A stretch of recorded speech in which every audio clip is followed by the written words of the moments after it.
Hi everyone, well here we are again, another episode of Straight Talking.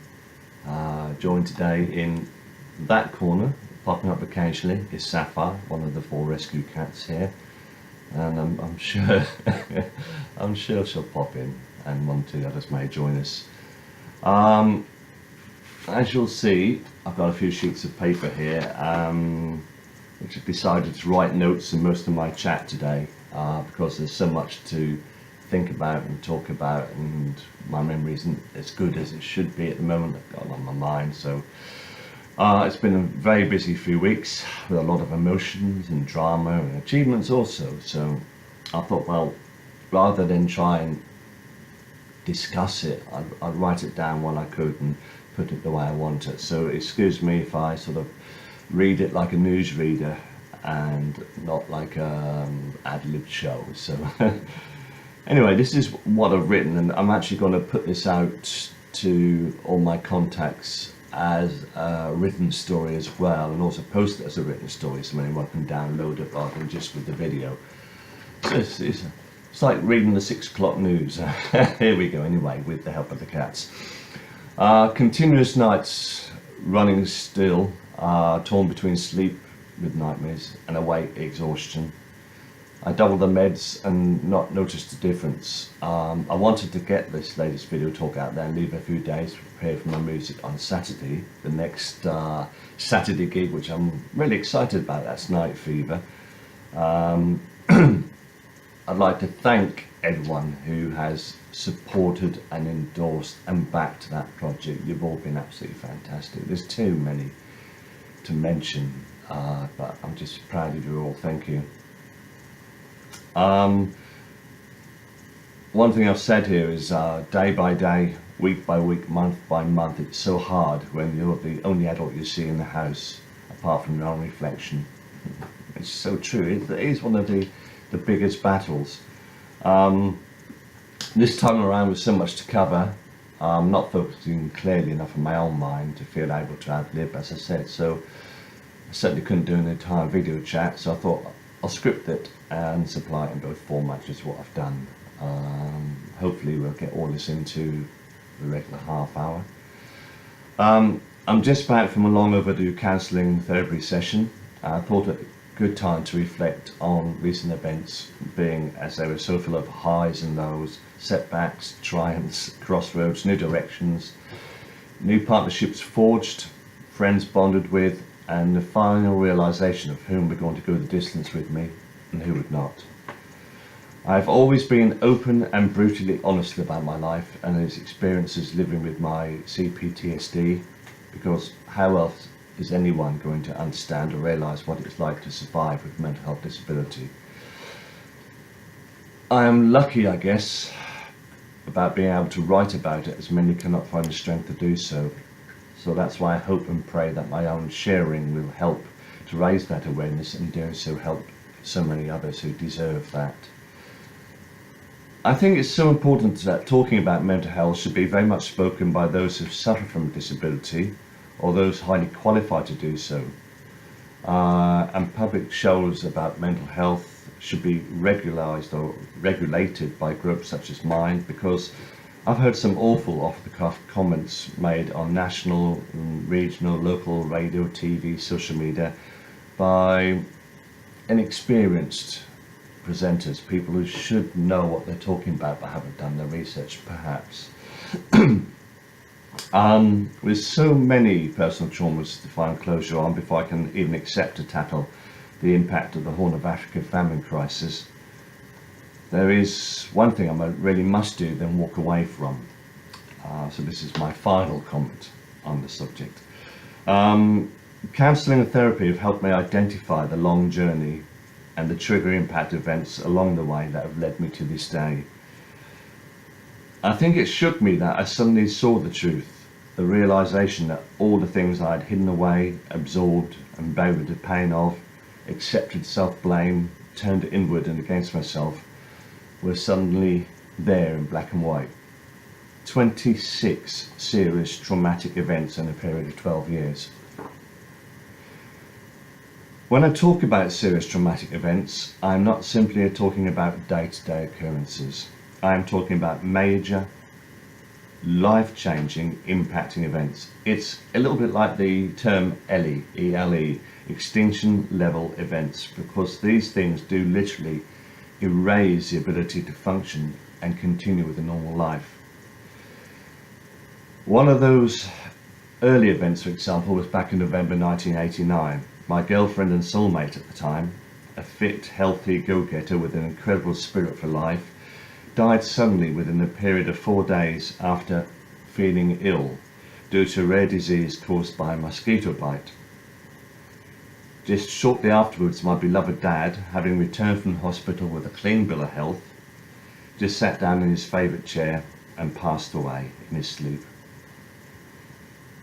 A few days later, some sick individual broke into our family home and stole all my dad's personal possessions, including his war medals, which, thanks to the Royal Anglian Regiment and the British Legion, I've managed to replace. That was just simply one major event in my life, and there's 25 more. I disappeared into a black hole and cannot yet piece together the following 18 months after the impact of that one event. I do speak out, and I do speak my mind, and I keep things factual or from a personal observation because people need to understand, to believe, and to have faith. I will not be pressured into keeping quiet or made to feel guilty by individuals simply because they do not like me talking publicly about my observations. I've been through enough of that crap to last several lifetimes.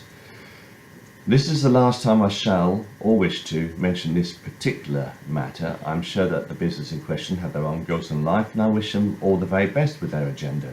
But it's not for me. A while back, I held my head high and walked away from a PR firm simply for one reason. The company used my first ever public broadcasts of my story to talk about mental health disability via social media.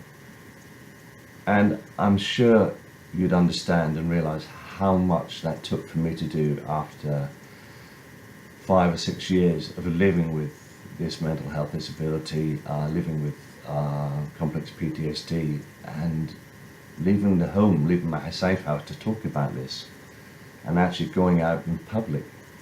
I gave them my absolute trust and faith. I also believed the hype that they would support my long-term campaign, promote all I was setting out to achieve in mental health disability, which included a campaign for my fundraising book, A Dying of the Light. To this date, I've never received a single penny in donation, nor any promotion of any part of my project, nor had a response to numerous early requests for the support they offered. I stayed quiet about this for months, but became upset when their message about mental health disability quickly mutated from disability to physical and mental health. For me, personally, the message with regard to physical and mental health was being projected as very bullish, upbeat, socially aggressive, and in my thoughts, close to promoting triggers for those with mental health disability. There is a huge difference, and I raised my concerns with them in a professional manner, in a letter.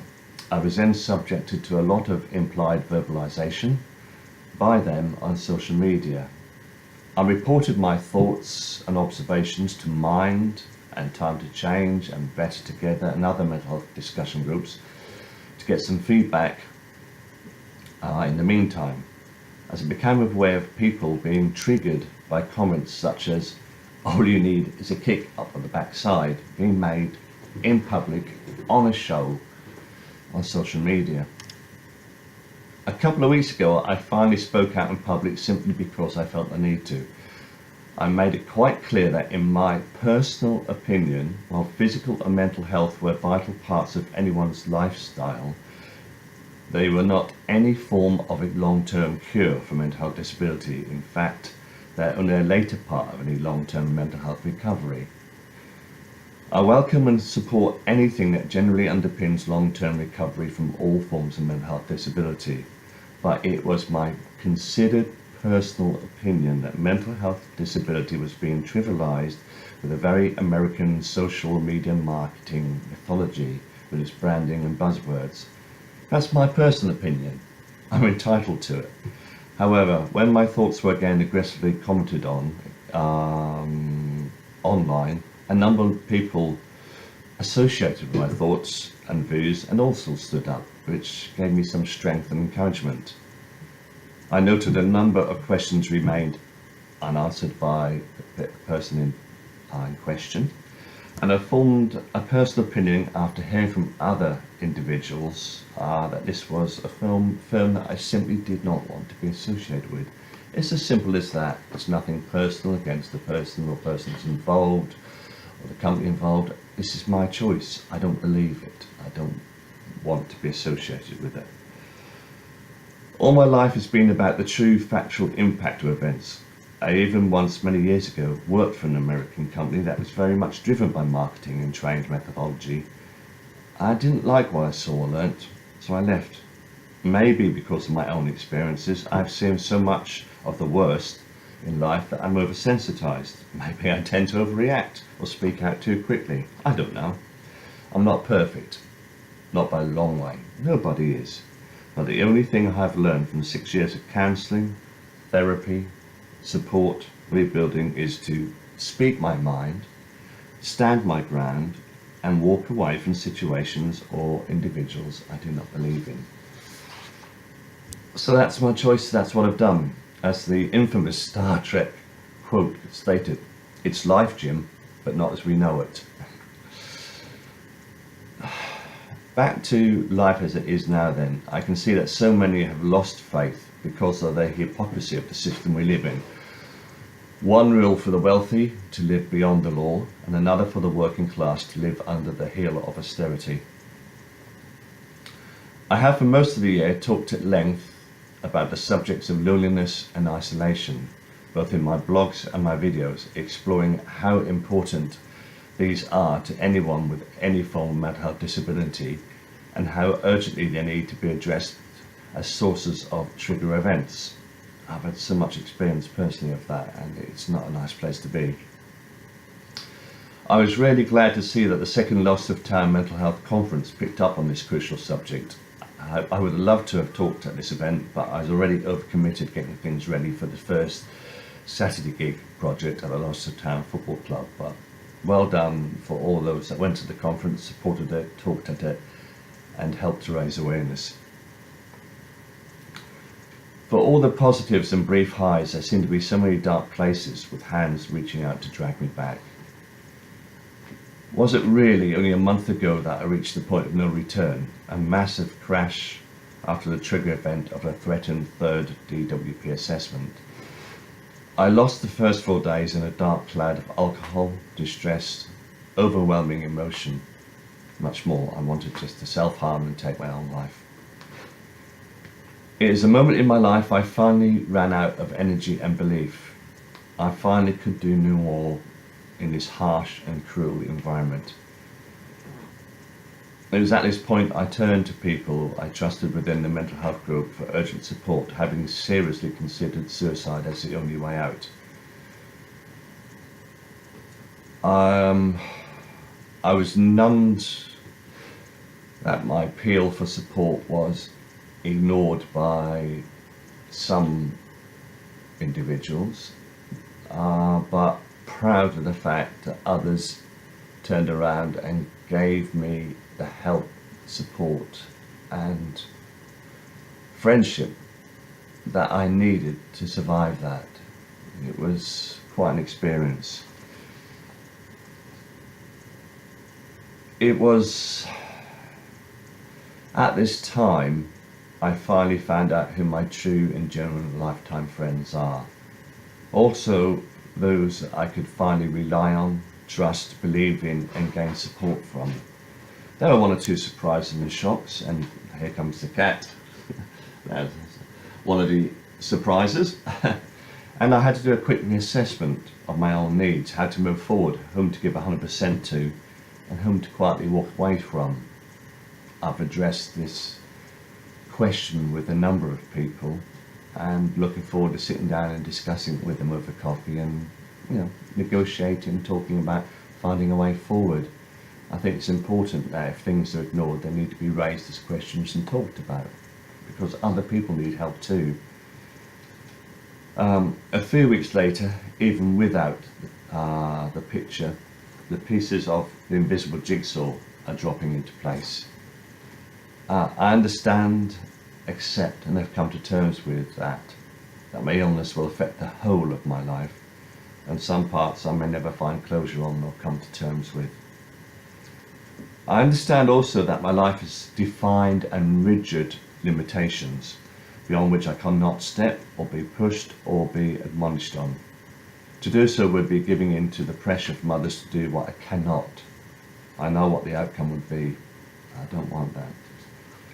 I think today, with my therapeutic counselling session, I found some considered peace of mind in reaching conclusions that all these steps I've taken recently are the best and most appropriate ones.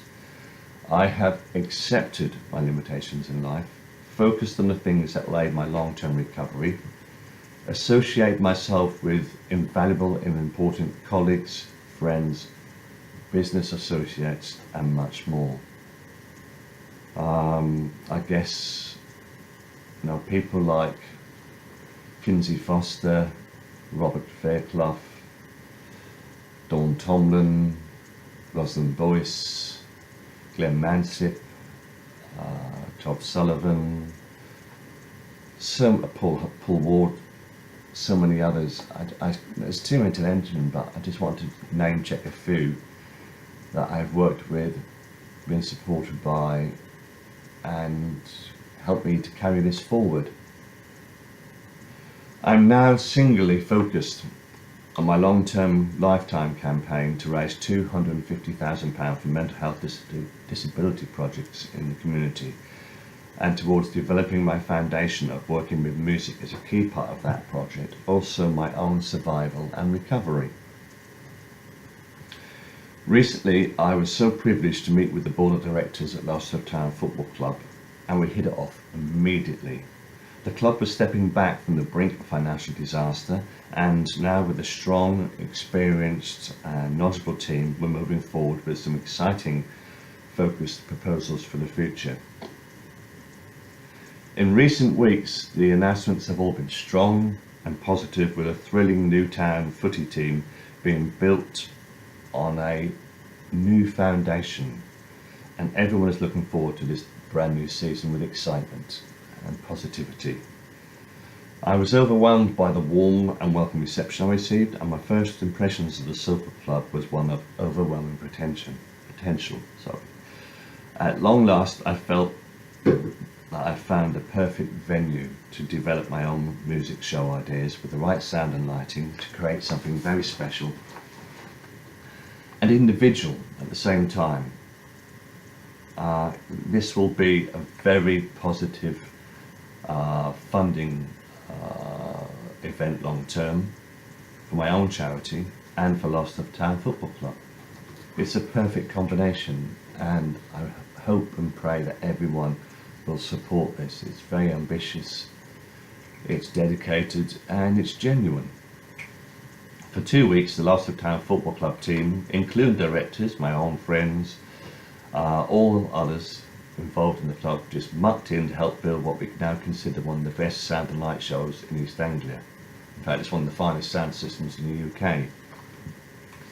We have created something that is truly stunning and innovative at the same time. It's a nightlife environment in which you feel safe, wanted, needed, and can enjoy yourself. And it's simply as safe as it can possibly be, and we have a brilliant health and safety trained security team. We are developing 2 chill out rooms for people to escape from the noise if they wish. And one thing that makes me proud is that people have already commented on how safe and welcome they have felt. They have commented on what they think is very reasonable drinks and admission charges, the quality of the music, the environment and presentation. I've gone for 5 music options which you can choose from, as you have seen, rather than anything that's modern and repetitive. We've got quality, in-depth, but whatever your music tasties, you have an event that comes around once every 3 months basically. We have the 40 years of classic rock. The first one has already been carried out and was a successful and very exciting night. We have Night Fever, which is 70s soul funk disco night, which is going to be absolutely great. I'm looking forward to that. We have 40 years of alternative music from the 60s through the punk new wave era, through the new romantic era, the goth movement of the 70s, 80s, right up to the the 90s and the grunge era. That'll be exciting too. We have what will be a reunion for the old Blue Notes people. It's the 80s, 90s, old school dance music. That is going to be great. Looking forward to that. Loving that so much. And then finally, Twist and Shout, back to the 60s, more like back to 55 on to 1970, because there'll be everything from rock and roll, Motown, rockabilly, swing, mod, everything that the 50s and 60s brought us. Another great night. So that's it. You have choices, you have nights that everyone should be able to enjoy in a great environment, presented professionally and with the best sound and light we can manage. It's a great experience, so please do support us. I've finally found somewhere that is a venue that is a place I can feel very much at home with. I feel part of a family. I can see myself spending some happy years here as part of my long-term recovery. I've also realised my own limitations, as the demands of undertaking these events once a fortnight is more than enough, which is why I won't do anything weekly, and I'm not taking anything else on. I realise that this is my life, all I can do, the events, the preparation, the music nights, writing my next book, and trying to maintain some semblance of life that I can accept.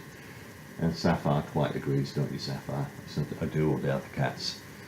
I've already turned down offers from other venues and shows in the city because I don't want to do that anymore, even if I was capable, which I am not.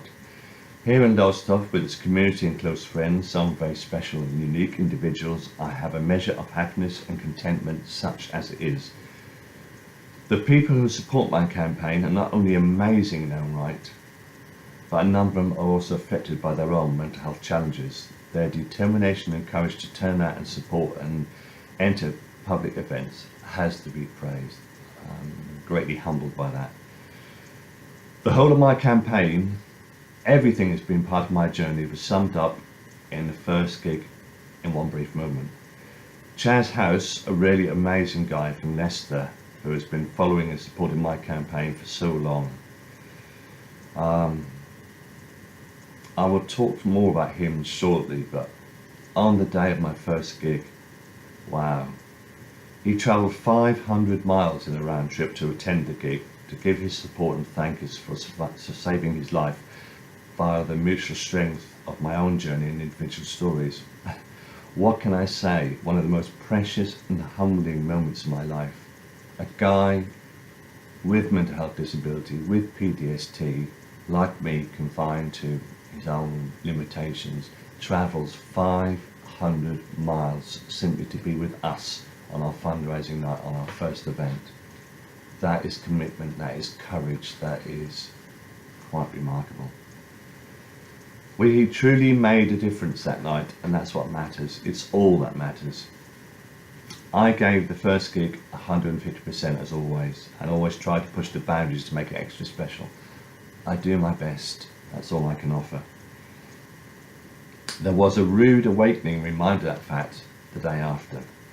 I never realised that I'd run out of one of my key medications, and of course there's always 24 hours in the bloodstream, so I hung it out to the next day. However, the Sunday spiralled downhill fairly rapidly into isolation, confusion, emotion, flashback and self-hate. Well, you know how it is. You know what it's like. The following morning, Monday, I struggled out of the door into the nearest chemist, shaking uncontrollably, in tears and in a desperate state of mind. Luckily, they were able to give me some emergency medication, and thank goodness for that. However, what this did was to give me a hefty reminder that all this upbeat, positive enthusiasm, and here I've got, let me introduce you to Biscuit, who's walking past at the moment. and thank you for joining us, Biscuit. And cats being cats will always get in the show, and that's what they do. They give us so much encouragement. But yes, the following day, as I said, I was in a desperate state. I was suicidal. I really could not believe how quickly I crashed. The emergency medication did its job, but it also gave me a hefty reminder that all this upbeat, positive enthusiasm is very much built on a fragile foundation of medication, communication, trust and support. That's a harsh lesson that the DWP should learn and needs to learn.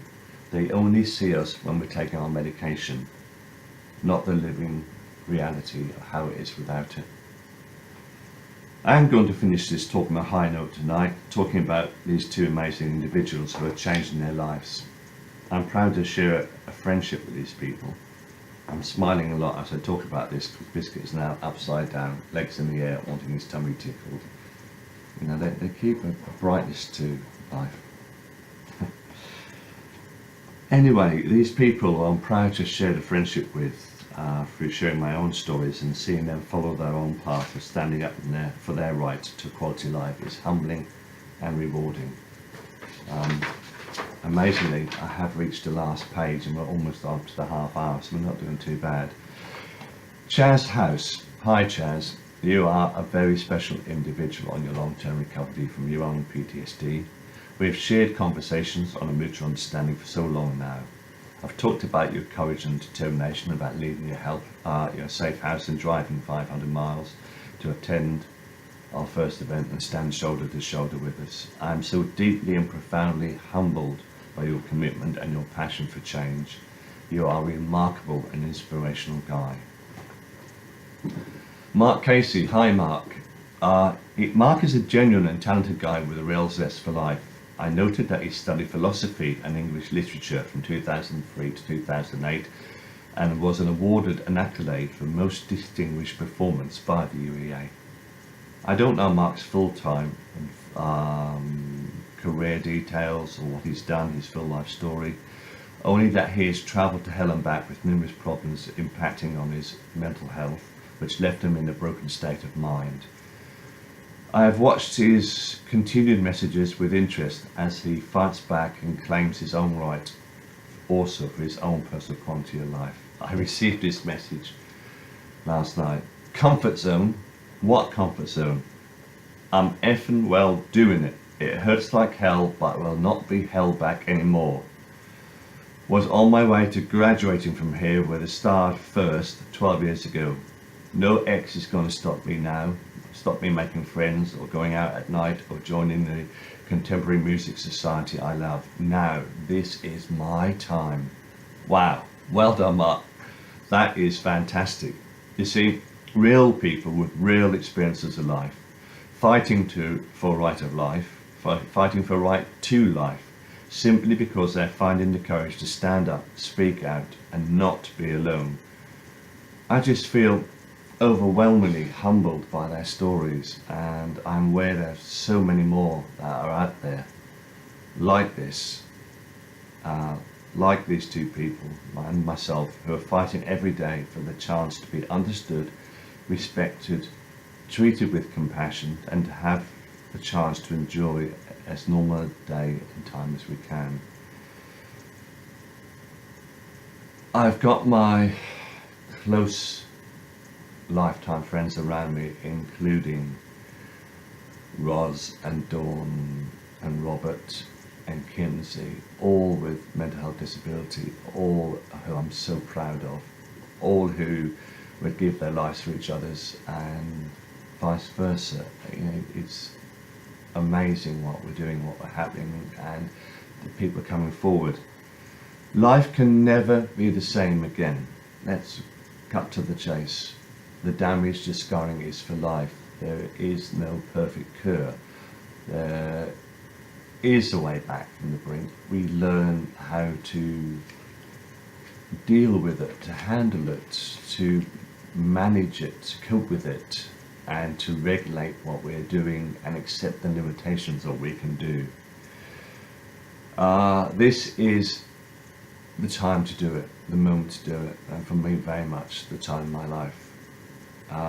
It has to be said, it can be our lives, the way we choose to live them, and in a place where we have equality, fairness and durability of support. So thank you all for listening to me.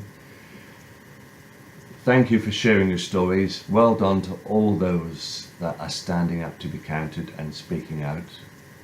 Keep going, all those that have yet to find the strength to talk about this. You're not alone, you never will be. Just reach out to all of us who are doing this. There's an incredible band of brothers and sisters out there who are really speaking out, sharing their stories, making a difference. And together we can do this. You know, don't believe the hype, just listen to reality, talk to people who share the experience and know what it's like and understand, okay, because we all understand. I'm just so proud to be part of this community and to be one of your friends. Thank you so much. From the cats and myself, it's goodbye for now.